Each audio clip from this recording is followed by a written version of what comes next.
지금 하면 달라집니다 라는 제목으로 같이 말씀을 나누고자 합니다. 사람은 자기가 관심 있는 것만 생각하는 경향이 있습니다. 어떤 사람의 길을 물으면 술을 좋아하는 사람은 술집을 기준으로 저기 어떤 술집이 있는데 저쪽 그 술집을 돌아서 이렇게 가시면 돼요, 이렇게 말하고, 만약 그 사람이 길을 목사님에게 묻는다면 당연히 교회를 중심으로 얘기합니다. 저기 무슨 교회 있죠? 그 교회까지 가가지고 이쪽에 가시면 됩니다. 예. 어떤 아들이 아버지에게 계속 차를 사달라고 조르는 거예요. 아버지, 저 차 한 대 사주세요. 그때는 아버지가 너무 황당해가지고 아들에게 얘기합니다. 야, 두 다리 뒀다 뭐하냐? 두 다리 써. 그랬더니, 예 아버지, 그래서 두 다리가 브레이크와 악셀을 밟으려고 있는 겁니다. 여러분, 우리는 하나님께 관심이 있기를 주의 이름으로 축원합니다. 오늘 살아갈 때 하나님을 기준으로 설명하면 좋겠습니다. 우리가 살아가는 자리에 내 기준이 있어요. 그리고 내 상황이 있어요. 그리고 우리가 살아가는 환경이 있습니다. 그게 아니라 하나님을 기준으로 설명하는 자리가 우리 가운데 있기를 주의 이름으로 축원합니다. 아멘. 내 생각이 아니라 하나님이 이렇게 원하셔. 왜? 우리는 불순종한 자리에서 온전한 순종이 진정한 능력이라는 것을 갈렙의 이야기에서 배우고 있기 때문입니다. 지금 15장은 우리에게 갈렙의 이야기를 한 번 더 들려줍니다. 여러분, 그런데 이 갈렙의 이야기가 참 재미있는 게 대단히 중요한 그런 실제적인 자리를 보여준다라는 거예요.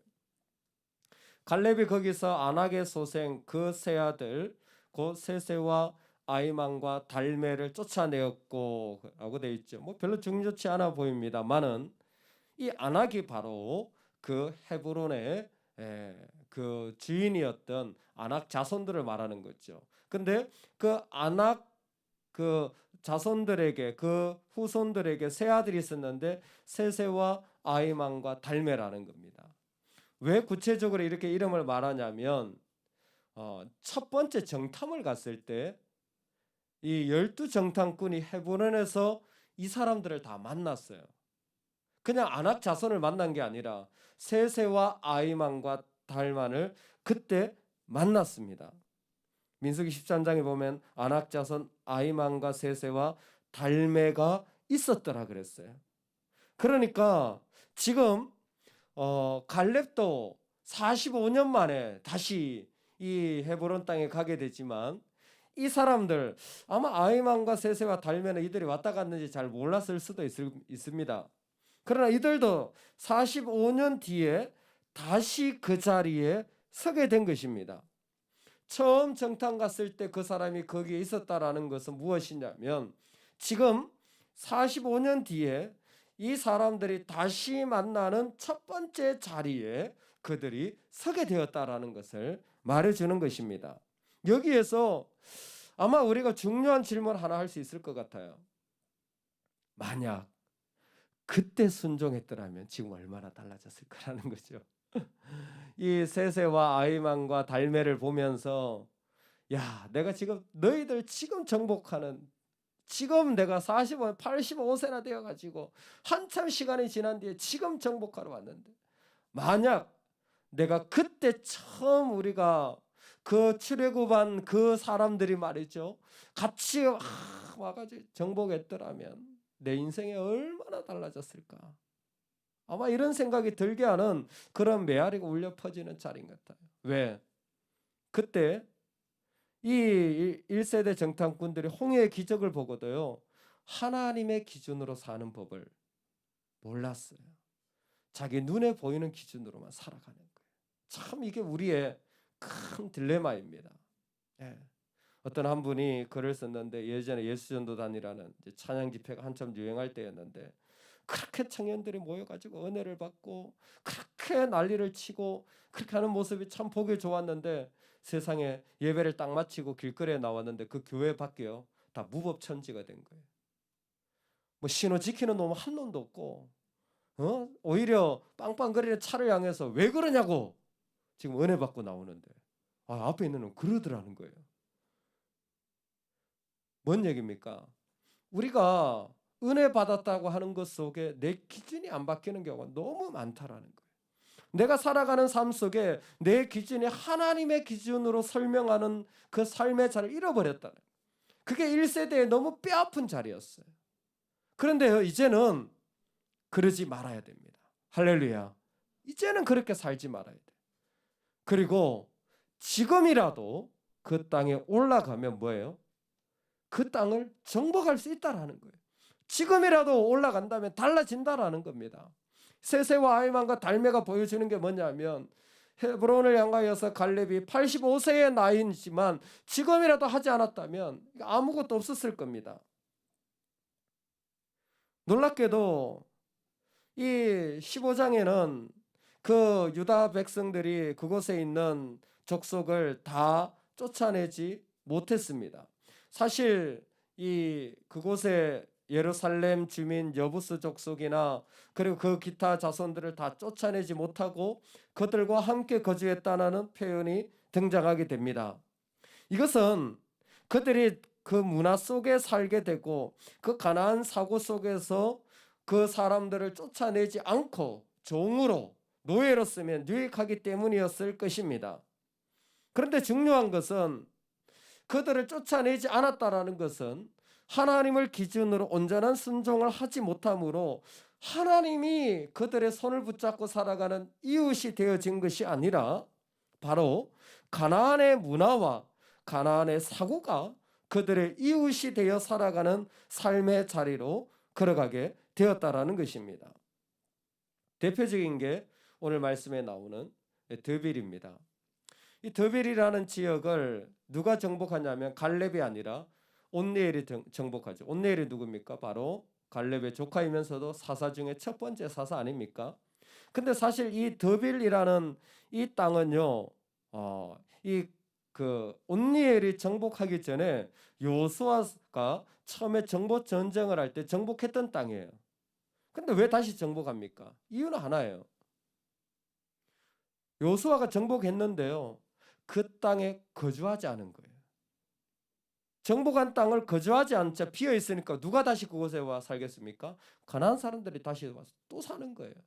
이게 마치 귀신을 쫓아냈더니 나중에 보니까 7 귀신을 데리고 와서 보니까 뭐예요? 집이 깨끗한 거예요. 그 7 귀신이 들어와서 앉아 사는 것과 똑같은 겁니다. 이게 뭐냐면 우리가 정말 그 가운데 온전한 순종으로 하나님께 나아가면 하나님이 내 편이 되어 주셔서 내 옆에 계세요. 그러면 내가 하나님과 같이 갑니다. 그런데 내 마음이 하나님으로 기준을 삼지 못하면 그 가운데 있는 정복되어지지 않은 많은 땅들의 일들이 그 가운데 들어오게 됩니다. 그것이 나의 이웃이 돼서 나를 어렵게 하고 힘들게 하는 일들이 그 가운데 더 많아지는 거예요. 구체적으로 보면 더빌뿐만이 아니라 그 가운데서 이 갈렙의 그 딸 악사가 그 온니엘과 결혼하면서 아버지에게 땅을 더 요청하죠. 4개 땅까지 얻어가는 것을 설명해 주고 있습니다. 큰 그림은 하나입니다.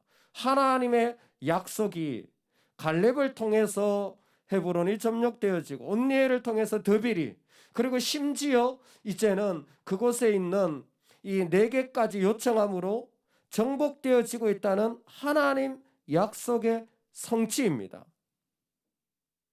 21장 마지막에 보면 여호와께서 이스라엘의 열조에게 맹세하사 주마하신 온 땅을 이와 같이 이스라엘에게 다 주셨으므로 그들이 그것을 얻어 거기 거하였으며, 하나님이 기준이 되어서 정복한 사람의 자리는 바로 약속이 이루어진 땅이 되어서 그 가운데 하나님의 사람으로 살아가게 되어지는 자리가 되었다라는 것입니다. 지금입니다. 지금 우리가 우리의 삶의 자리를 하나님의 기준으로 살기 시작하면, 그래서 그 자리를 순종하면 우리는 달라집니다. 정복하지 않은 땅은 45년 뒤에 다시 와서 또 그 자리에 서게 될지도 모릅니다. 그러나 너무 많은 시간이 흘러버린 거예요. 너무나 많은 기회들을 잃어버린 겁니다. 오늘 우리가 하나님 앞에 나아갈 때에 우리의 삶의 내 기준을 내려놓고 하나님의 기준으로 우리의 삶을 바라볼 때 그 자리에 하나님의 원하시는 약속이 이루어져야 되는 자리라면 우리 그것 오늘 순종할 수 있기를 주의 이름으로 축원합니다.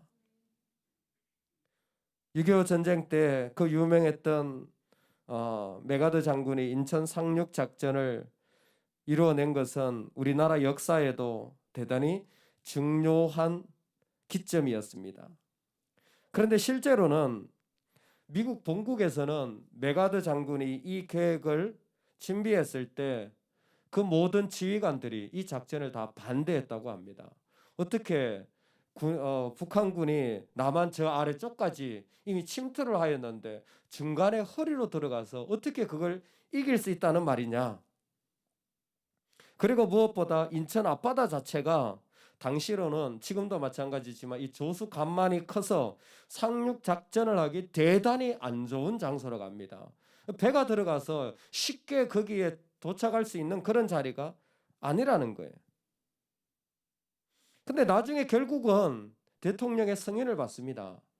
그 승인을 받은 비하인드 스토리가 이렇게 전해지고 있습니다. 메가드 장군이 신실한 장로님이었대요. 근데 이분이 하나님 앞에 말씀을 읽고 기도하면서 확신을 가지게 된 거랍니다. 정말 이 나라가 믿음의 나라가 되려고 하면 지금 이 길을 걸어가야 된다라는 확신을 가지고 그 마음에 응답을 받았다라는 거예요. 참 신기하죠, 역사라는 게.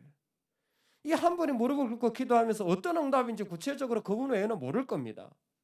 근데 이분이 너무 확실하게 그 응답의 자리에 딱 가지고 가니까 그렇게 반대했던 수뇌부도 대통령도 결국은 그 작전을 승인하게 되고, 그게 결국 게임 체인저가 되어가지고 그 전쟁의 방향을 다 바꾼 것 아닙니까? 그렇게 되리라고 누가 알았겠습니까? 여러분, 우리가 그렇습니다. 우리가 살아가는 삶이 메가드보다도 더 중요한 삶의 자리에 있습니다. 지금 내가 하나님의 기준으로 시작하면 달라집니다. 우리 세대가, 다음 세대가, 교회가, 이 땅이, 하나님의 나라가 달라집니다. 오늘 갈렙은 그 자리를 보여준 거예요. 세세와 아이메와 달메를 보면서 하나님이 그때가 아니라 지금 이 때를 다르게 하시는, 옴니엘을 통해 다르게 하시는, 그래서 사사시대가 펼쳐지는 이 때를 지금 이 가운데 열어가고 계시는 겁니다. 이 은혜가, 하나님의 약속이 성취되어지는 자리가 저와 여러분에게 있기를 주의 이름으로 축원합니다. 아멘.